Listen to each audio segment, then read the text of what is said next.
Pregnancy রিপোর্টটা ২ হাতে আঁকড়ে রেখে আজকে রুহি এই বেইমানি শহর ছেড়ে চলে যাচ্ছে। ২ চোখ বেয়ে গড়িয়ে পড়ছে নোনা পানির ধারা। আর যে এ ব্যর্থতার শহরে আর থাকা যাচ্ছে না। কার জন্যই বা থাকবে?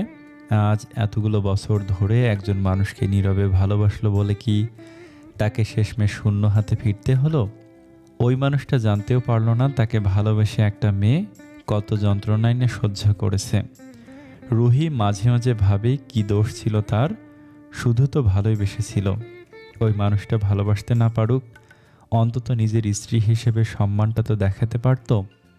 সব অপমান রুহি নিজে সহ্য করেও ওই মানুষটার পাশে ছায়া হয়ে থাকতো, তার সব সুখ দুঃখের সঙ্গী হয়ে থাকতো। সে হয়তো ভালোবাসেনি, কিন্তু রুহি তো বেসেছে। স্ত্রীর মর্যাদা না দিত, কিন্তু সারাক্ষণ চোখের সামনে তো থাকতে পারত।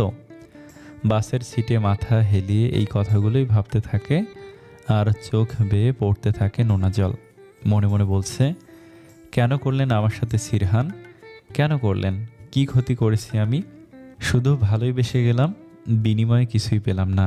আর আপনিও কি ঠিক কাজটাই করেছেন? আমায় ভালোবাসলেন না কেন সিরহান? কথাগুলো ভাবতেই তার চোখ দিয়ে পানি পড়তে শুরু করলো। তার হাউমাউ করে কান্না করতে ইচ্ছে করছে, একটা আশ্রয় চাই শুধু কান্না করার জন্য। এরই মাঝে হঠাৎ করে ফোনটা বেজে উঠল। রুহির ভার্সিটির বান্ধবী রিনি ফোন দিয়েছে। কোথায় আছিস তুই রুহি? এই তো বাসে উঠলাম। কিছুটা কাপা কণ্ঠে বলল কথাটা। বনু, তুই কি কাঁদছিস? না না, কিসের জন্য কাঁদবো আমি? কার জন্য কাঁদবো বলতে পারিস? তুই নামার আগে ফোন দিস কিন্তু। আর এখন তুই ফোনটা রাখ, একটু ঘুমিয়ে নে, অনেকটা পথের জার্নি। এখন তো তুই একাও না, সেটাও তোর ভাবতে হবে, তাই না? আচ্ছা রাখছি, পরে কথা হবে। বলেই রুহি ফোনটা কেটে দিল, আবার নিজের ভাবনায় ডুবে গেল। অন্যদিকে পুরো শহরে তন্ন তন্ন করে খুঁজছে সিরহান রুহিকে। সিরহান জানে রুহির যাওয়ার কোনো জায়গা নেই, এই শহরেই আছে। হয়তো কোথাও ঘাপটি মেরে কাঁদছে, আবার নিজে নিজে বিড়বিড়িয়ে সিরহানকে গালমন্দ করছে। বড্ড অভিমানী মেশে সিরহান তা ভালোই জানে। মনে মনে প্রে করছে আল্লাহ যেন তার প্রিয়সীকে তার কাছে ফিরিয়ে দেয়। খুব অন্যায় করছে সে, সব ঠিক করে দেবে সে, সবটা শুধু একবার ফিরে পাক। আর এখন তো রুহি একা নয়, তার সাথে আছে সিরহানের অস্তিত্ব, তার অংশ। তার কি হবে? সিরহান মনে মনে বলছে, এত বড় একটা কথা তুমি আমার থেকে লুকালে, আমাকে জানানোর প্রয়োজন বোধ করলে না, আমার বাচ্চার কথা আমাকে জানালে না, কেন এমন করলে মেঘ পড়ি? শুধু একবার তোমাকে খুঁজে পাই, তখন বুঝিয়ে দেব মেয়র সিরহান তাজুয়ার তীর্থ আসলে কি। আজকে যদি পার্টির পর সে রুমে না যেত, তাহলে হয়তো জানতে পারতো না এত খুশির খবর। নিজেকে তখন কেমন পাগল পাগল লাগছিল। রুহিকে কাছে পেলে হয়তো কোলে নিয়ে সারা ঘর ঘোরাতো। তখনই রুহির কথা মাথায় আসার পর পার্টিতে ঘটে যাওয়া কথাগুলো মনে পড়ে। মেয়েটা হয়তো কোথাও রাগ করে বসে আছে, কিন্তু সে জানতো না তার মেঘ পড়ি অনেক আগেই তার চোখে ধুলো দিয়ে বেরিয়ে গেছে। সারা বাড়ি খুঁজেও যখন পেল না, তখন সে বুঝতে পারলো তার মেঘ পড়ি চলে গেছে তার সাথে অভিমান করে। তখন সে হাত দিয়ে মুখ ঢেকে মাটিতে বসে পড়ল, তারপর রুহির নাম ধরে জোরে জোরে চিৎকার করছে, রুহি রুহি বলে। এখন কেন কাঁদছো দাদা ভাই? যখন ওই মেয়েটা তোমাকে পাগলের মতো ভালোবাসতো, তোমাকে একটু দেখার জন্য পাগলের মতো করতো, তোমার সঙ্গ পাওয়ার জন্য এত চেষ্টা করতো, তখন কই ছিলে? এভাবে বলিস না শারিন, আমার হাত পা বাঁধা ছিল, আমি ইচ্ছে করলেই তাকে কাছে টানতে পারতাম না। তুমি কি কোনো ছোট বাচ্চা না ভাই, যে তোমাকে কেউ চালাবে আর তার কথায় তুমি চলবে? যে চলে গেছে তাকে যেতে দাও, তাকে খোঁজার চেষ্টা করো না, তাকে আর পাওয়ার চেষ্টা করো না। তুমি মৃদুলা আপুকে বিয়ে করে জীবনে এগিয়ে যাও, সে তোমাকে মুক্তি দিয়ে গেছে। আমি জানি আমার রুহি এমন মেয়ে কোনোদিন আমার সামনে নিজের অধিকার নিয়ে আসবে না।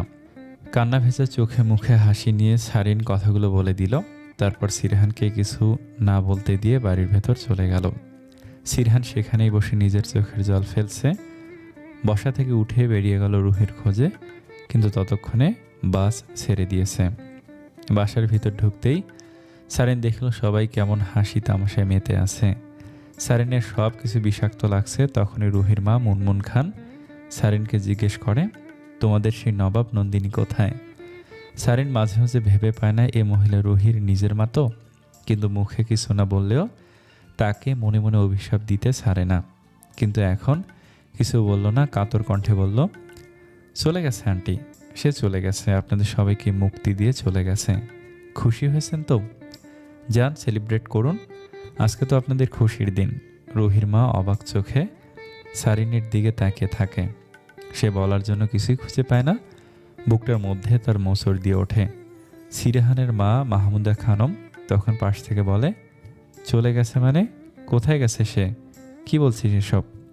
তার দিকে তাকিয়ে সারিন কান্না ভেজা কণ্ঠে একটু হেসে বলে, হ্যাঁ চলে গেছে, তোমাদের সবাইকে মুক্তি দিয়ে গেছে। তোমার তো সব থেকে বেশি খুশি হওয়ার কথা আম্মু। যাও দাদা ভাইয়ের সাথে মৃদুলা আপুর বিয়ে ঠিক করো, তোমরা বিয়ে আয়োজন করো, নাচ গান করো, আমোদ ফুর্তি করো, তোমাদের পথের কাটা তো বিদায় হয়েছে। কথাটা বলেই সারিন নিজের ঘরের দিকে দৌড় দেয়। মাহমুদা খানম কিছু না বলে চুপ করে দাঁড়িয়ে আছে। সিরহানের দাদি আয়েশা বেগম আর ছোট চাচি মরিয়ম খান নীরবে চোখের জল বিসর্জন দিচ্ছে। তাদের হাতে যে কিছু নেই আর। মৃদুলা কথাটা শুনে খুশিতে মনে মনে লাফাতে থাকে। দৌড়ে মাহমুদা খানমের কাছে গিয়ে তাকে জড়িয়ে ধরে। আমি আজকে খুব খুশি আন্টি, তুমি তাড়াতাড়ি বিয়ের ব্যবস্থা করো। আমি ম্যাম ড্যাডকে বলে আজকেই দেশে আসতে বলবো। আমার যে কি খুশি লাগছে বলে বোঝাতে পারবো না তোমাকে। আমি বরং যাই, বুঝলে? আমার বিয়ে নিয়ে আমার অনেক প্ল্যানিং আছে, তার সব কিছুই লিস্ট করতে হবে। বলে মৃদুলা রুমে চলে গেল। আয়েশা বেগম আর মরিয়ম খানম তারা নিজেদের ঘরে চলে গেল। এখানে আর থাকা যাচ্ছে না। রুহির মাও কাউকে কিছু না বলে নীরবে বেরিয়ে গেল বাড়ি থেকে। শুধু মাহমুদা খানম একাই ড্রয়িং রুমে আছে। সিরহানের বাবা সালাম আহমেদ বাড়িতে ঢোকার সময় সবই শুনলো, কিন্তু কিছু বলল না। কাকে বলবে তিনি? কে তার মনের কথা শুনবে? প্রাণপ্রিয় একমাত্র বন্ধুর একমাত্র মেয়েকে তিনি আগলে রাখতে পারলেন না। শেষমেশ ফাঁকি দিয়ে চলেই গেল বাচ্চা মেয়েটা। কিন্তু একা একটা মেয়ে কোথায় যাবে, কোথায় থাকবে, এ নিয়ে এর বিস্তর চিন্তা। তিনি আর কিছু তার স্ত্রীকে না বলে নিজের ঘরের দিকে গেল। নিজেকে বড্ড অসহায় মনে হচ্ছে তার। রুহি যাওয়ার কথা অনেক আগেই শুনেছে তার বোন জুহি, কিন্তু কোনো প্রতিক্রিয়া করল না। যেখানে রুহিকে নিজের বোন হিসেবে মানেই না, সেখানে তার জন্য শোকপাত করার কোনো প্রশ্নই ওঠে না তার কাছে। তাই সে চলে গেল নিজের ঘরে। ঘরে গিয়ে দেখলো তার স্বামী সিয়াম বিছানায় বসে মুখে হাত দিয়ে বসে আছে। সে গিয়ে বলল, তুমি এখানে এমন করে বসে আছো কেন? পাশে সরো, আমি ঘুমাবো। তুমি এতটা স্বাভাবিক আছো কিভাবে জুহি? ভাবি তোমার আপন বোন। এই একদম ওকে আমার আপন বোন বলবে না, ও আমার সৎ বোন, বুঝেছ? সৎ বোন, সৎ। এত দরদ থাকলে তোমার, যাও তুমি গিয়ে তাকে খুঁজে বের করো।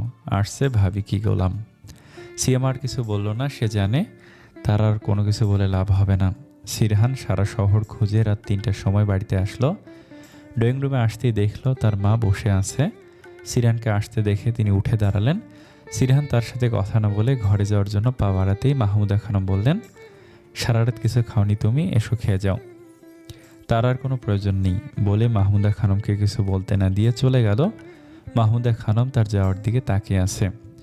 রুমে এসে সিরহান ঢুকতেই বুকের মধ্যে ধক করে উঠল। বিছানার কাছে যেতেই মনে হলো এই তো রুহি পানি নিয়ে এগিয়ে এলো, কিন্তু নিত্যদিনের মতো আজ আর কেউ এলো না। বারবার মনে হলো এই তো রুহি আছে, সে তাকে দেখতে পারছে, কিন্তু কাছে যেতেই আর তাকে ছুঁতে পারছে না। সিরহান আর কিছু ভাবতে পারছে না। নিজে আজ বড্ড অসহায় মনে হচ্ছে। নিজের প্রতি নিজেকে ঘৃণা হচ্ছে। সে কেমন স্বামী নিজের বউকে আগলে রাখতে পারে না, কেমন বাবা নিজের সন্তানকে রক্ষা করতে পারে না। আজকে যদি নিজেকে শেষ করতে পারত তো ভালো হতো। তারপর সে বিছানার কাছে এসে 2 হাত দিয়ে মাথা চেপে হাঁটু গেড়ে বসে পড়ে, ফুপিয়ে কেঁদে ওঠে। আপনি কাঁদছেন কেন মেয়ের সাহেব? রুহি, রুহি তুমি এসেছো? রুহি প্লিজ আমার উপর রাগ করে থেকো না রুহি। আমি তোমাকে কথা দিচ্ছি রুহি, আমি সব ঠিক করে দেব। প্লিজ তুমি আমাকে ছেড়ে চলে যেও না। না মেয়ের সাহেব, আমি আর আসবো না। আমি আপনার থেকে অনেক দূরে চলে যাচ্ছি, কোনোদিন আপনার কাছে আসবো না। হেসেই রুহি কথাগুলো বলে যাচ্ছে। প্লিজ আমাকে একটা সুযোগ দাও, আমাকে এতটা অসহায় করো না রুহি। আপনি অসহায় কে বলেছে মেয়ের সাহেব? আপনি কখনো অসহায় হবেন না। আপনার দায়িত্বে এই যে শহরের প্রতিটি মানুষ আছে, আমার দায়িত্বে তো তুমিও। তবে কেন ছেড়ে চলে যাচ্ছ? হ্যাঁ, শুধু দায়িত্বেই আমি, দায়িত্ব বলে এভাবে করতে পারলেন আমার সাথে। প্লিজ রুহি, এভাবে বলো না, আমি সব ঠিক করে দেব। আপনার মতো পুরুষ মানুষ কিছুই করতে পারবে না মেয়র সাহেব। রুহি, আসি মেয়র সাহেব, আপনাকে আমি মুক্তি দিলাম, চিরকৃতজ্ঞ আপনার কাছে, ভালো থাকবেন। রুহি নাম ধরেই জোর একটা চিৎকার দিল, কিন্তু সে আর ফিরে তাকালো না। তখনই কাঁধে কারো স্পর্শ পেয়ে সিরহান চোখ খুলল। এভাবে আর বসে থেকো না দাদা ভাই, রাতে কিছু খাওনি তুমি। আমার কিছু খাওয়ার দরকার নেই, সারিন তুই চলে যা। তুমি না খেয়ে থাকলে অসুস্থ হবে ভাই। কিছুই হবে না আমার, আর কিছু হওয়ার বাকি নেই। আমি একজন ব্যর্থ মানুষ সারিন, একজন ব্যর্থ স্বামী, ব্যর্থ বাবা। বাহ, হ্যাঁ রুহি প্রেগনেন্ট ছিল সারিন। কি বলছো তুমি? আমি তো জানতাম তুমি কোনোদিন ওকে ছুঁয়ে দেখনি। না রে সারিন, ঘরে আগুন সুন্দরী বউ থাকতে কোনো পুরুষ সাধু থাকতে পারে না, একদিন না একদিন তার কাছে যেতেই হয়। আমিও গিয়েছিলাম, ওই দিন মিটিং থেকে ফেরার পথে ড্রিঙ্কস করেছি। হ্যাঁ, আমি তার ফলশ্রুতিতেই। সারিন মেঝেতে বসে পড়ল, মনে মনে ভাবল এত বড় কথাটা রুহি একবারও তাকে বলল না কেন। বড্ড রাগ হলো নিজের প্রতি। আচ্ছা তুই বোধহয় জানিস তাই না ও কোথায়? বল না বল না আমাকে। আমি তোর সাথে আর কোনোদিন মারামারি করতে যাব না, তোকে সব জায়গায় ঘুরতে পাঠাবো, কেউ তোকে বাধা দিতে পারবে না, তুই যা চাইবি তাই এনে দেবো। প্লিজ লক্ষ্মী বোন আমার, বল না কোথায়। আমাকে আমার সন্তানের থেকে আলাদা করিস না প্লিজ, আমি চিরদিন তোর কাছে ঋণী থাকবো। বল না রে, প্লিজ বল। দাদা ভাই, তুমি আমার কথা বিশ্বাস করো, ও কোথায় যাবে আমাকে তা বলে যায়নি। যদি বলতো আমি তোমাকে তখনই বলে দিতাম। আর কেউ না জানুক, আমি তো জানি ওর যাওয়ার মতো কোনো জায়গা নেই, আর ও বাপের বাড়িও যাবে না কোনো দিন। হ্যাঁ হ্যাঁ, তাই জন্যই তো বলছি আমাকে বল না, আমি ওকে এনে অন্য কোথাও নিয়ে যাব। এখানে থাকবো না, আমি ওকে নিয়ে আলাদা থাকবো, যেখানে ওর আর আমার বেবির কোনো কষ্ট হবে না, শুধু সুখ আর সুখ থাকবে। দাদা ভাই তুমি থামো প্লিজ, তুমি পাগলের মতো কথা বলছো কেন? বলেই সারিন সিরহানের গলা জড়িয়ে কেঁদে দিল। ওকে শান্ত করার জন্য ওর মাথা পিঠে হাত দিচ্ছে। সিরহান তখনও কাঁদছে আর বিড়বিড় করে কী সব বলছে। দরজায় দাঁড়িয়ে মিসেস মাহমুদা খানম সবই দেখলো, কিন্তু কিছু বলল না। তার আর কিছু বলারও নেই। এই সব কিছুর জন্য কোথাও না কোথাও তিনি দেই, কোথাও নাকি তিনি তো দায়ী। তাই তার আর কিছু বলার থাকতে পারে না। নিজের ভেতর দিয়ে একটা দীর্ঘশ্বাস বেরিয়ে এলো। মেয়েটা যে কোথায় গেল, এখন তো নিজে নেই, আরও একজন আছে সাথে, তাকে নিয়ে ওইটুকু মেয়ে কি করবে বা কোথায় যাবে তার চিন্তার বিস্তর নেই। কিন্তু তিনি রুহির যাওয়াতে খুশিও কিছুটা হয়েছে। এবার মৃদুলার সাথে বিয়েটা ভালোইভাবে দিতে পারলে বাঁচে। মায়ের ওপর ভীষণ রাগ না তোর রে, খুব খারাপ মা আমি, আমার মতো খারাপ মা আর যেন কারো না হয়, এই আমি দোয়া দিলাম। চলে আয় না মা আমার, একবার আয়, আমি আর কখনো তোর সাথে বাজে আচরণ করব না, সবসময় আদর স্নেহ করব, ভালোবাসবো। একবার আয় না মা, তোকে না দেখে আমি যে থাকতে পারছি না। বলেই মুনমুন খান রুহির ছোটবেলার ছবি দেখে কেঁদে উঠলেন। অঝরে কেঁদে যাচ্ছে, কিন্তু একবার যে মনের দুঃখে নিজে হারিয়ে যায় তাকে আর শত চেষ্টায়ও খুঁজে পাওয়া যায় না। মুনমুন খানের কান্নায় কোনো কিছুরই পরিবর্তন হলো না। তখনই তার স্বামী আকরাম খান রুমে ঢুকলো। তিনি স্ত্রীর কান্না দেখে মুখ ভেঙচি দিয়ে বললেন, যে গেছে তো গেছে, তাকে নিয়ে এত আদিক্ষেতা দেখার কি আছে? দেখো গিয়ে কোনো নাগর জুটিয়েছে, সিরহানের কাছে পাত্তা না পেয়ে সেই নাগরের হাত ধরে পালিয়েছে। মাঝখান থেকে আমার সিরহানের জন্য কষ্ট হচ্ছে। আহারে বেচারার কি দোষ, ওর জীবনটা শেষ করে দিয়ে গেল। চুপ করো, তুমি চুপ করো, তোমার আল্লাহর দোহাই লাগে তুমি চুপ করো। আজকের দিনেও তোমার মুখে কিছু আটকায় না? মেয়েটা কোথায় আছে, কি করছে, কার সাথে আছে, কিছুই জানি না, তার মধ্যে তুমি এত কথা বলছো। আমি সত্যি কথা বলছি, তাই তো গায়ে লাগছে। ওকে ঠিক আছে, আর বলবো না। এই আমি চুপ করলাম। হ্যাঁ, এভাবেই থাকেন আপনি, বলেই মুনমুন খান ঘরের বাইরে চলে গেল। সিয়াম বারান্দায় বসে রুহির কথা ভাবছে। রুহিকে সে নিজের বড় মনের মতো ভাবত, রুহিও তাকে ছোট ভাইয়ের মতো স্নেহ করত। কিন্তু কি থেকে কি হয়ে গেল কিছুই বুঝতে পারছে না। রুহির কথা ভেবে তার চোখ দিয়ে দুফোঁটা পানি ঝরল। তখনই জুহি তার কাছে এলো। কি গো, তুমি এখন এখানে কেন বসে আছো? কত রাত হলো তার খেয়াল নেই? দেখো, তোমার ঘুমোতে ইচ্ছে হলে তুমি ঘুমাও, আমাকে ডিস্টার্ব করো না, আমাকে আমার মতো থাকতে দাও। তুমি এখনও ওই মেয়েটার কথা ভাবছো তাই না? আসলে ও কেমন, কেন আমার সব কিছুতেই ওর ভাগ নিতে হবে? আবার এখন ওর জন্য এত কিছু হলো, দেখো গিয়ে কোনো ছেলের সাথে ভেগে গেছে। জুহি, সিয়াম গায়ের সর্বোচ্চ শক্তি দিয়ে জুহিকে থাপ্পড় দিল। ছি, তোমার মন মানসিকতা এতটা নিচ? যে মানুষটা তোমার জন্য এত করলো তার সম্পর্কে এমন কথা বলতে তোমার বিবেকে একটুও বাঁধল না? সিয়াম, তুমি আমাকে মারলে এই একটা চরিত্রহীন মেয়ের জন্য? সিয়াম আবার জোরে একটা থাপ্পড় দিল। এই তুমি চরিত্রহীন বলছো কাকে, হ্যাঁ? যে তোমাকে বাঁচানোর জন্য নিজে থেকে 2 ভাগ রক্ত দিল তাকে বলছো? নিজে অসুস্থ থাকার পরেও তোমাকে সারা রাত না ঘুমিয়ে পাহারা দিয়েছে তাকে বলছো? তোমার বয়ফ্রেন্ড তোমাকে রেপ করার জন্য নিয়ে গেছিল, তার থেকে তোমাকে বাঁচালো নিজের জীবন বাজি রেখে, তাকে এসব বলছো? এসব কি বলছো তুমি? জুহি ছলছল চোখে সিয়ামের দিকে তাকিয়ে বলে, হ্যাঁ আমি ঠিক বলছি। আজ থেকে প্রায় 8 মাস আগের কথা। তুমি এ বাড়িতে একটু একটু আসতে শুরু করেছো। তোমাকে দেখে আমার ভালো লেগে যায়, কিন্তু আমি তোমাকে কিছু বলিনি। ভাবি ঠিকই আমার চোখের ভাষা বুঝে নিয়েছিল। আমি জানতাম না তোমার বয়ফ্রেন্ড আছে এবং তুমি তার সাথে রুম ডেটে যাবে। ভাবি তোমাদের দুজনের কথা আড়াল থেকে শুনে নিয়েছিল।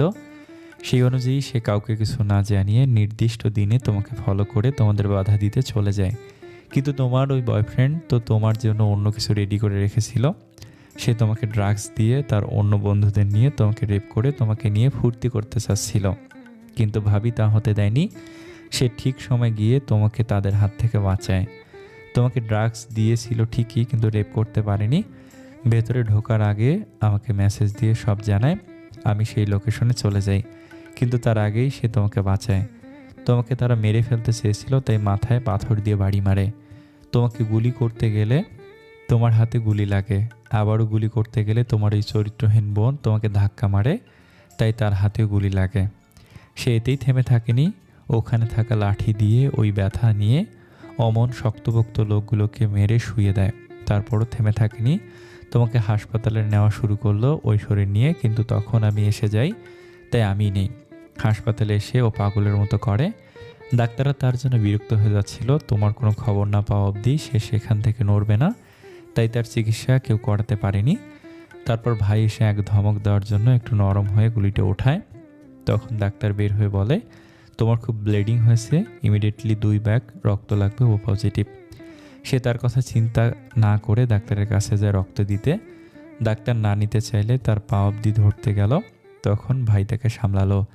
তারপরও তার রক্ত দিতে হবে, তাই ভাবির শরীর থেকে রক্ত নেওয়া হলো। তারপর তুমি সুস্থ হলে। তুমি ভাবতে লাগলে তোমাকে তারা রেপ করেছে। তুমি নিজেকে শেষ করতে চাইলে। তখন সে আমার কাছে আসে, আমার পা ধরতে চায় যাতে আমি তোমাকে বিয়ে করে তোমাকে বাঁচাই এই যন্ত্রণা থেকে। তারপর তোমাকে সুস্থ করে তোলা সে নিজ হাতে সব করেছে। সিয়াম আর কিছু না বলে দরজায় জোরে একটা বাড়ি দিয়ে চলে যায়। জুহি ঠাস করে মেঝেতে বসে পড়ে। নিজের মস্তিষ্ক কেমন ফাঁকা লাগছে। চোখের সামনে শুধু রুহির মুখটা ভাসতে থাকে। রুহি বাস থেকে নেমে দাঁড়ালো। কাছাকাছি আসতেই রিনিকে কল দিয়ে বলেছিল, তাই নেমে দাঁড়ানোর পরে কিছুক্ষণের মধ্যে রিনি চলে আসলো। এসে রুহিকে জড়িয়ে ধরলো। তুই ঠিক আছিস তো? আসতে কোনো প্রবলেম হয়নি তো? একটা প্রশ্ন কর। ওহ বাদ দে তো, তুই ঠিক আছিস এটাই অনেক। রিনির সাথে তার ছোট ভাই রুদ্র এসেছিল। রিনি তাকে বলল, ওর ব্যাগটা নিয়ে আয় ভাই। রুদ্র সম্মতি জানিয়ে ব্যাগ নিয়ে হাঁটা দিল। রিনি আর রুহিও তার পিছন পিছন গেল। রিনি রুহিকে পর্যবেক্ষণ করলো। এক রাতে কেমন মুখ চোখ শুকিয়ে গেছে, আগের কিছুই নেই চেহারায়। কোথায় গেল সে হাসি হাসি মুখ? কেমন বিষণ্ণতায় সে আছে সব কিছু। রুহি ওর ব্যাপারটা বুঝতে পেরে রিনির দিকে তাকিয়ে প্রশ্ন করে, এত খুঁটিয়ে কি দেখছিস রে? দেখছি তোকে, চোখ মুখের কি অবস্থা করেছিস রে? বেঈমানদের জন্য কাঁদতে নেই জানিস না? বাদ দে তো, এসব আর শুনতে চাই না। আচ্ছা আমি গেলে তোদের বাড়িতে সমস্যা হবে না? না কিছু হবে না পাক্কা বুড়ি। না কিছু হবে না পাকা বুড়ি। তুই এত সবার কথা চিন্তা করিস কেন বলতো? তার জন্যই আজ এ তোর অবস্থা। তুই যদি নিজের কথা ভাবতি তা এমন পরিণতি হতো না। দুনিয়াতে এত ভালো হলে চলে না রে রুহি। ওকে আমার ঝাঁসি কি রানী, এবার থাম তুই। বলতে দে তো, তুই আমাদের যে উপকার করেছিস তার কাছে এসব কিছুই না। তুই না থাকলে আমরা 2 ভাই বোন একেবারে অনাথ হয়ে যেতাম। বাবা চলে যাওয়ার পর তো মাই আমাদের বাবা মা দুটোই হলি। সেই মাকে হারানোর ভয় শুরু হতেই তুই ফেরেশতা হয়ে আসলি রে। কোনোদিন এ ঋণ শোধ করতে পারবো না। এভাবে বলিস কেন? এটা আমার কর্তব্য। আমি কোনোদিন বাবা মায়ের ভালোবাসা পাইনি তো কি হয়েছে? তোদের মায়ের ভালোবাসা থেকে বঞ্চিত করতাম কি করে বল? আমি তো নিজের কাছে নিজে সারা জীবনের জন্য অপরাধী হয়ে যেতাম। আচ্ছা চল, আর শোন না, সারিন ফোন করেছিল, তোর কথা জিজ্ঞেস করলো। আর তুই কি বললি? কি আর বলবো, বলেছি আমি জানি না তুই কোথায়। ওকে বলে কি জালিমদের কাছে তোকে পাঠাতাম নাকি? এভাবে বলিস না প্লিজ। এখনও এত দরদ? এই দরদটুকু নিজের প্রতি থাকলে আজকে আর এই গরিবের ঘরে আসতে হতো না। খোটা দিচ্ছিস, চলে যাই। এভাবে বলিস কেন? থাক, আর কিছু বলবো না। রুহি হেসে বলল, আর কথা বলিস না, এখনই গাড়ি থামবে। রুদ্র সিএনজি ভাড়া দিয়ে হাঁটা ধরল। রিনি রুহিও বাড়ির ভিতরে গেল। গ্রামের একেবারে প্রথমেই রিনিদের কাঠের ঘরটা, তার সামনে বড় ধান ক্ষেত। সামনে বন্যার কারণে চাষিরা ধান কাটছে। জমির ঠিক মাঝখানে একটা খেজুর গাছ। রুহির মনে পড়ে ছোটবেলায় ড্রয়িং ক্লাসেও সে এমন ছবি এঁকেছে। তখন অন্য সবার মতো সেও রাস্তার দিকে চেয়ে থাকতো। সবার মতো তার মাও তাকে আসবে নিতে, নয়তো বাবা আসবে, কিন্তু কেউ আর আসে না। ক্লাস 5 অবধি ড্রাইভার আঙ্কেলই এনেছে। 6-এ ওঠার পর আর কেউ যায়নি। নতুন শ্রেণীতে ভর্তির সময়ও ড্রাইভার আঙ্কেল ভর্তি করিয়ে এসেছে, কিন্তু তখনও কেউ যায়নি। এভাবে একা একা বড় হতে থাকে বাবা মা ছাড়া। অথচ জুহি সবই পেল। বাবা মায়ের কি তার জন্য একটুও কষ্ট হতো না? এসব ভেবে আর লাভ নেই। যে দিন যায় তার ফেরত আসে না। কিশোরী বয়স থেকে একমাত্র সিরহানকেই ভালোবেসেছে, কিন্তু তার কাছেও সে মূল্যহীন। মাঝে মাঝে ভাবে তার কি এ দুনিয়া জন্মানোই ভুল ছিল, কিন্তু দীর্ঘশ্বাস ছাড়া আর কোনো উত্তরই তার ভেতর থেকে আসে না। দরজায় কড়া নাড়তে রিনির মা দরজা খুলল। আরে তোরা এসেছিস? রুহির হাত ধরে ভিতরে ঢোকালেন। আয় মা, আয় বস। কেমন আছিস রে? চোখ মুখের কি দশা করেছিস? এমন কেউ করে? তুই যতদিন মন চায় তুই এখানে থাকবি, আমাকে নিজের মা মনে করবি, যা যা খেতে মন চায় সব বলবি। রিনি আমাকে সব বলেছে, কি করবি বল? কপালের লেখা কেউ চাইলেও খণ্ডাতে পারে না। রুহির তার কথা শুনে তাকে জড়িয়ে ধরে কেঁদে দিল। তাদের কথার মধ্যে রুদ্র বলল, হ্যাঁ আপু, তুমি কোনো সমস্যা হলে আমাকে বলবে। রিনির দিকে তাকে বলে, এই বাদরটা তোমাকে জ্বালালে আমাকে বলবে, ওকে আমি বুঝে নেব। আমি তো তোমার ভাই, বলো। তবে রে দাঁড়া তুই, আজকে তোর একদিন কি আমার একদিন। ওদের দৌড়াদৌড়ি দেখে রুহি আর রিনির মা হেসে দিল। রুহি মনে মনে ভাবল, কে বলছে তাকে কেউ ভালোবাসে না? ভালো না বাসলে কি রিনি আর সারিনের মতো বোন পেত? রুদ্র আর সিয়ামের মতো ভাই পেত? রিনির মায়ের আদর স্নেহ পেত? কাকিমার মতো কেউ কি শাসন করত? দিদার মতো কেউ তার সাথে খুনসুটি করত? এতগুলো মানুষের ভালোবাসা আছেই, তার সাথে তাহলে নিজে কেন অবহেলিত ভাববে, পৃথিবীর উচ্ছিষ্ট ভাববে? সিয়াম সেই ভোর রাতে বেরিয়েছে আর বাসায় ফেরেনি। জুহিও আর খোঁজ নেয়নি। সেই রাত থেকেই ফ্লোরে বসে আছে। নিজেকে কেমন অসাড় মনে হচ্ছে। সকাল 7টায় সিয়াম রুমে এসে দেখে জুহি তখনও আগের মতো বসে আছে, দৃষ্টি নিচের দিকে তাক করা। সিয়াম তার মনের অবস্থা বুঝলো, তাই গিয়ে তার পাশে বসলো। সিয়াম জুহির কাঁধে হাত রাখলো। জুহি কারো স্পর্শ পেয়েও পাশ ফিরে তাকিয়ে দেখে সিয়াম। নিজের মধ্যে থাকা কান্নাটা আর চেপে রাখতে পারল না। সিয়ামকে জড়িয়ে ধরে কেঁদে দিল। আপনিকে এনে দাও প্লিজ সিয়াম, প্লিজ। আমি কথা দিচ্ছি আর কখনো খারাপ ব্যবহার করব না, অনেক ভালোবাসবো। তার সম্ভব না জুহি, যে নিজে থেকে হারিয়ে যায় তাকে আর পাওয়া সম্ভব না। প্লিজ সিয়াম, এভাবে বলো না। ওঠো ওঠো জুহি, এসব কথা এখন বলে আর লাভ নেই। জুহি, শরীর খারাপ করবে, তুমি কষ্ট পেলে বেবিরও কষ্ট হবে। আমি শান্ত থাকতে পারছি না সিয়াম, প্লিজ কিছু করো, আমি তোমার পায়ে পড়ি। আগে ওঠো তুমি। সিয়াম জুহিকে উঠিয়ে ওয়াশরুমে পাঠালো। কিচেনে গিয়ে খাবার নিয়ে আসলো। জুহির কাপড় চেঞ্জ করার জন্য আলমারি থেকে কাপড় বের করলো। জুহি বের হলে তাকে চেঞ্জ হতে সাহায্য করলো। হঠাৎই চোখে পড়ে ড্রেসিং টেবিলের ওপর রাখা পেপার ওয়েট দিয়ে রাখা সাদা কাগজের ওপর। সিয়াম সেটা উঠিয়ে পড়তে শুরু করলো। দাদা ভাই, তোমাকে আমি নিজের ভাইয়ের স্থান দিয়েছি, আমার কোনো বড় ভাই নেই, তারপর তোমাকে আমি মনে প্রাণে বড় ভাই মানি। আমি চলে যাচ্ছি ভাই, তোমাদের সবাইকে মুক্তি দিয়ে চলে যাচ্ছি, পারলে ক্ষমা করে দিও। যাওয়ার আগে তোমার সাথে কথা বলতে পারলে ভালো হতো, কিন্তু পারলাম না। তুমি তাহলে মানতে না। তোমাকে একটা দায়িত্ব দিতে চাই দাদা ভাই, তুমি সেটা পালন করবে, কিন্তু তুমি নিজেকে সেফ রেখে। তোমার ভাইয়ের অনেক বিপদ, তাকে তুমি কখনোই একা ছাড়বে না, কিন্তু যে কোনো বিপদ থেকে আগলে রাখবে। জানেই তো মানুষটা রাজনীতি ছাড়া কিছুই বোঝে না।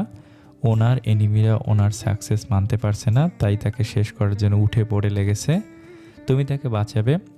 আমি আলভি ভাইকেও বলে রেখেছি, সেও তোমাকে সাহায্য করবে। তাকে কখনো 1 সেকেন্ডের জন্য বাইরে বের হতে দিবে না একা একা। তুমি নয়তো আলভি ভাই থাকবে তার সাথে। আমার বোনকে দেখে রেখো, ও খুব অভিমানী, একটুতেই মুখ ফুলিয়ে থাকবে। আর এখন তো সেটা আরও বেশি হবে। বাবু বড় হলে তাকে আমার কথা বলো যে তার একটা মামনি আছে, তাকে অনেক ভালোবাসে। আমি তো তাকে দেখতে পেলাম না, তাই তার জন্য তোমাদের ড্রয়ারের ভিতরে গোল্ডেন চেইন রেখে যাচ্ছি, তাকে দিও। আর সারিনকে বলো দিদের পায়ের ব্যথার মলমটা ড্রয়ারে আছে, তাকে যেন প্রতিদিন মালিশ করে দেয়, নয়তো তার ঘুম হবে না।